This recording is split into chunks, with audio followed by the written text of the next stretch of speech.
Hello everyone. अभी हम लोग sexual reproduction in flowering plant पढ़ेंगे, जो बहुत ही इम्पोर्टेंट टॉपिक है नीट के लिए भी और बोर्ड के लिए, क्योंकि इस नीट में इसमें क्वेश्चन 6 से 8 आते हैं अकेले इस चैप्टर से। सोचिए कितना इम्पोर्टेंट है। तो आइए पढ़ते हैं। तो इसमें क्या पढ़ेंगे? मेनली एंजियोस्पर्म प्लांट का सिर्फ पढ़ेंगे, और ये जो होता है एंजियोस्पर्म प्लांट सबसे एडवांस सेक्सुअल रिप्रोडक्शन इसमें है। और तो चलिए पढ़ते हैं। तो रिप्रोडक्टिव स्ट्रक्चर, तो क्या फ्लावर, तो फ्लावर क्या होता है? Modified shoot. तो इसमें इंटरनोड जो होता है वो इलोंगेट नहीं होता है और एक्सिस कंडेंस होता है।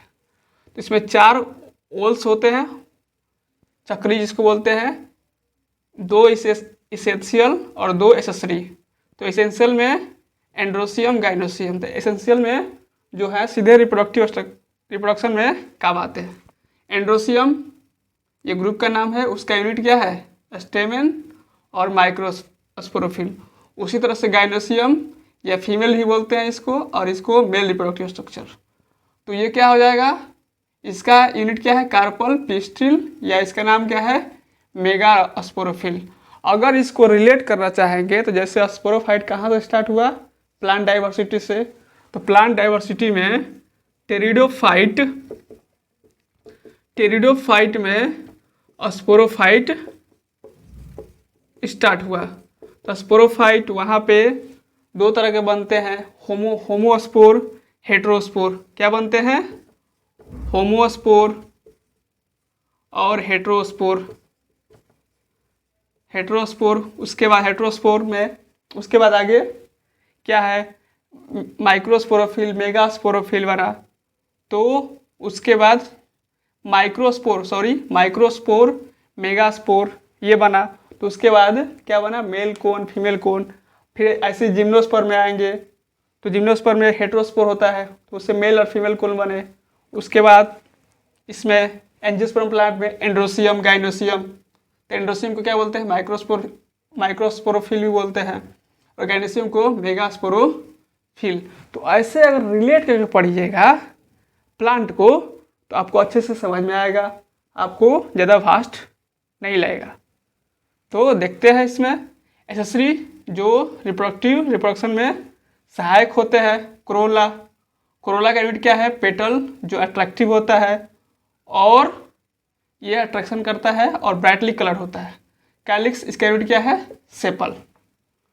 तो इसके बाद आते हैं क्या? प्लांट। इसमें मोनोसियस और डायसियस, जो पिछले चैप्टर में बात कर चुके थे किसमें? रिप्रोडक्शन इन ऑर्गेनिज्म में। तो फिर से यहाँ देख लेते हैं। तो मोनोसियस में क्या होगा? Male and female flower same plant पे होंगे। किस पे होंगे? सेम प्लांट पे होंगे। ओके। और डायसियस में क्या होगा? डायसियस में या मेल या फीमेल फ्लावर एक प्लांट पे होंगे, एक प्लांट पे। ये हमने रिप्रोडक्शन ऑर्गेनिज्म में अच्छे से बताया है। अगर यहाँ पर आपको दिक्कत हो रहा है तो प्लीज़ उसका वीडियो ज़रूर देख लीजिए प्लेलिस्ट में जाकर। तो अब हम लोग क्या देखेंगे इसके बाद? सबका मेल रिप्रोडक्टिव स्ट्रक्चर देखेंगे, उसके बाद फीमेल रिप्रोडक्टिव स्ट्रक्चर देखेंगे, फिर उसके बाद क्या पढ़ेंगे? इसमें फर्टिलाइजेशन, डबल फर्टिलाइजेशन, पॉलिनेशन भी पढ़ना है। इसमें कैसे होता है? वाटर से, विंड से, बहुत सारा है। एनिमल भी करते हैं। उसका डबल फर्टिलाइजेशन में कैसे डबल फर्टिलाइजेशन होता है, क्यों डबल फर्टिलाइजेशन बोलते हैं इसको? इसमें खास बात है कि एंडोस्पर्म ट्रिप्लॉइड होता है। तो ये सब देखेंगे। फिर उसके बाद लास्ट में क्या पढ़ेंगे? एपोमिक्सिस पढ़ेंगे। तो आइए पढ़ते हैं मेल रिप्रोडक्टिव स्ट्रक्चर। तो मेल रिप्रोडक्टिव स्ट्रक्चर, इसमें स्टेमेन में क्या आ जाएगा? ये देखिए डायग्राम आप बना रहे हैं।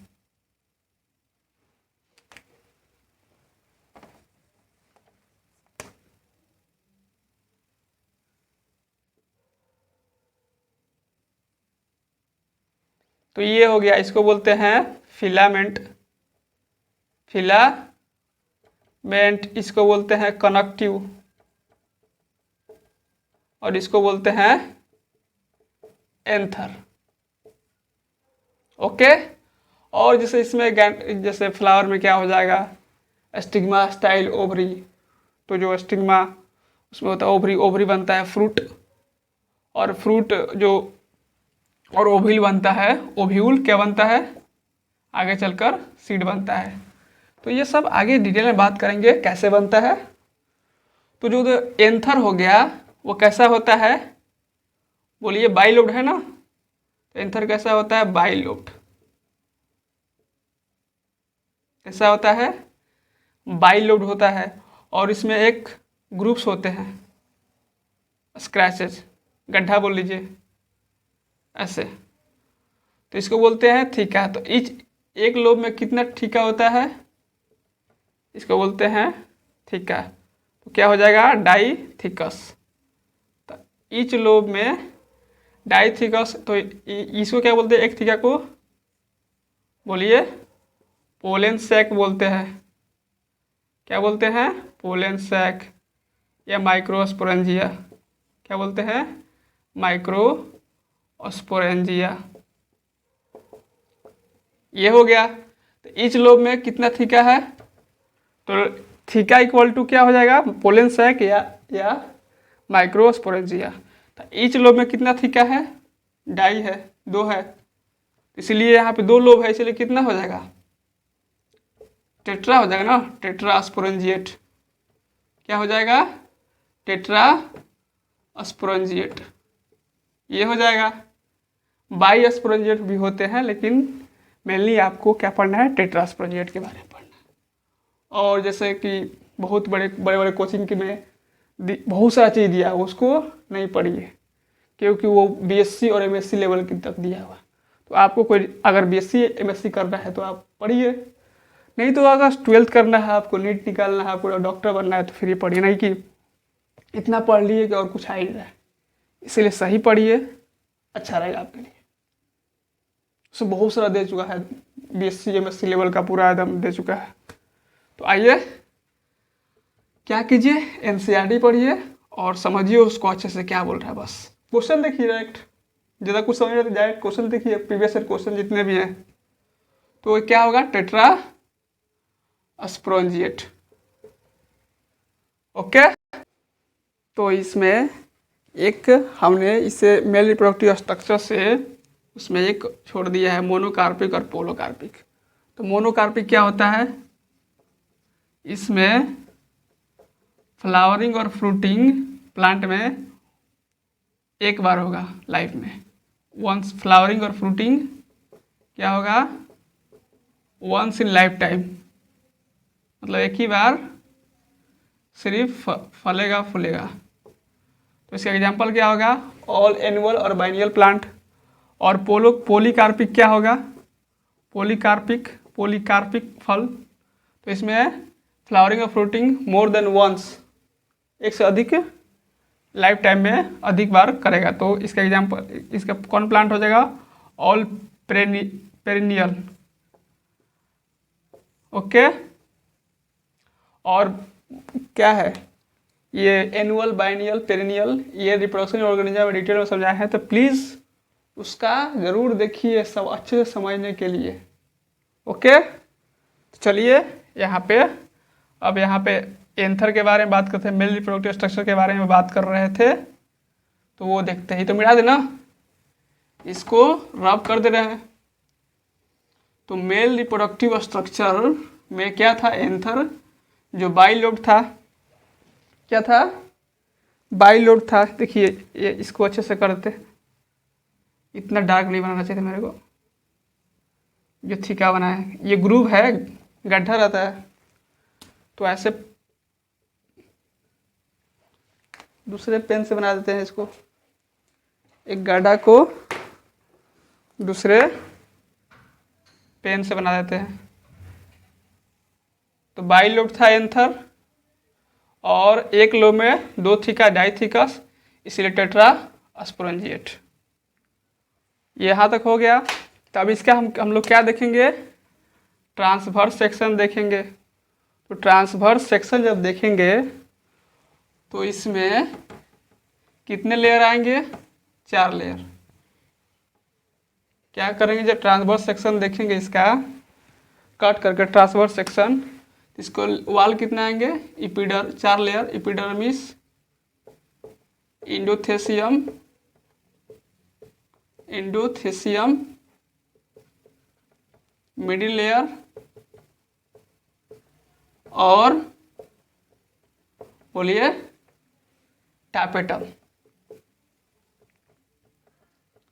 जो ऊपर के जो 3 लेयर है वो प्रोटेक्शन करते हैं और पोलन ग्रेन को, क्योंकि पोलन साइकिल में क्या बनेगा, पोलन ग्रेन, तो वो प्रोटेक्शन करते हैं और उस पोलन ग्रेन को रिलीज करने में मदद करते हैं।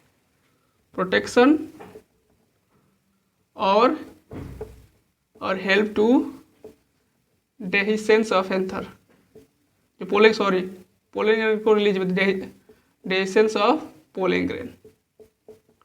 और जो टैपेटम है वो क्या करता है, ये नॉरिश करता है पोलन ग्रेन को, और ये बाई न्यूक्लिएट होता है। कैसा होता है, बाई न्यूक्लिएट क्या होता है कि इसमें कैरियोकाइनेसिस होता है। जो न्यूक्लियस का डिवीजन होता है वो साइटोकाइनेसिस को फॉलो नहीं करता, इसलिए कैसा होता है, ये बाई न्यूक्लिएट होता है और पोलन ग्रेन को नरिशमेंट देता है। किसको देता है नरिशमेंट, न्यूट्रिशन देता है पोलन ग्रेन को। ओके, यहाँ तक आपको कोई दिक्कत नहीं। अब हम लोग अगले वीडियो में पढ़ेंगे। अगर आपको अच्छा लगा होगा वीडियो तो क्या करना है, चैनल को लाइक करना है और सब्सक्राइब करना है, क्योंकि इस तरह का वीडियो आते रहे आपके पास। Thank you.